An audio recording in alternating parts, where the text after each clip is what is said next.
उमेद महाराष्ट्र राज्य महिला व कर्मचारी कल्याणकारी संघटना जिल्हा पालघर यांचं आज 100% काम बंद आंदोलन सुरू आहे।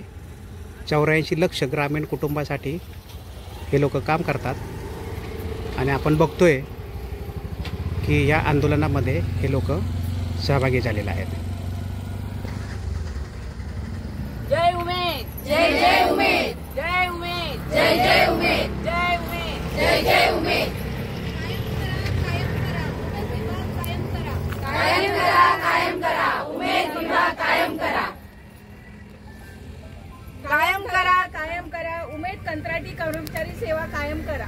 कायम करा, उमेद कंत्राटी सेवा कायम करा। माझं नाव सौ हर्षदा अल्पेश घरत।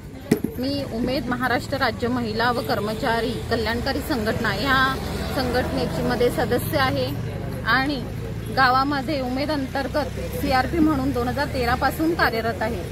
तर आम्ही जेव्हा गट बनवले तर नुसते गट बनवले नाही गावात, तर घराघरापर्यंत पोहोचलो आणि त्यांच्या सुखदुःखांमध्ये सहभागी झालो। आज शाश्वत उपजीविकेसाठी आमची नेहमी तळमळ असते की एक कुटुंबापर्यंत आपल्या योजना पोहोचल्या पाहिजेत आणि अभियानाचे उद्दिष्ट पण आम्ही त्या पद्धतीनेच पूर्ण करीत आहोत।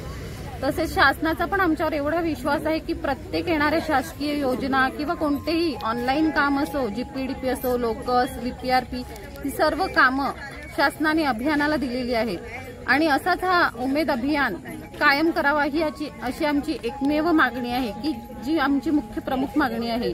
तर आमची शासनाला अशी विनंती आहे की आम्ही घराघरापर्यंत पोहोचलेले आहेत आणि जर तुमचा एवढा विश्वास आहे की आम्ही सर्व कामं तळमळीने उमेद अभियानामध्येच पूर्ण होतात, तर तुम्ही सुद्धा आमची ही प्रमुख मागणी पूर्ण केली पाहिजे। कारण ग्रामपंचायतीची कोणतीही कामं असो किंवा इतर कोणतेही शासकीय कामं, ग्रामपंचायतीची ग्रामसभा जरी पूर्ण करायची असेल तरी CRP मार्फतच केली जाते। त्याच्यानुसारच कोरम पूर्ण होतो की महिलांची उपस्थितीमुळे ग्रामसभेचा कोरम पूर्ण होतो। आम्ही प्रत्येक महिलांचा आमच्यावर विश्वास आहे की कोणतेही काम आपण CRPला सांगितल्यावरच पूर्ण होईल। जर सर्व कामांसाठी CRPची आवश्यकता आहे तर आम्हाला पण अशी अभियानाची मागणी आहे की असा जर उमेद विभाग आपण कायम केलाच पाहिजे। शासनाला विनंती आहे की तुम्ही जो विश्वास आम्हाला ऑनलाईनची कामं देताना किंवा एखाद्या योजना देताना जो विश्वास तुम्ही ठेवला आहे आमच्यावर, त्याच विश्वासाने तुम्ही आमचा विभाग कायम करावा अशी मी तुम्हाला विनंती करते। धन्यवाद।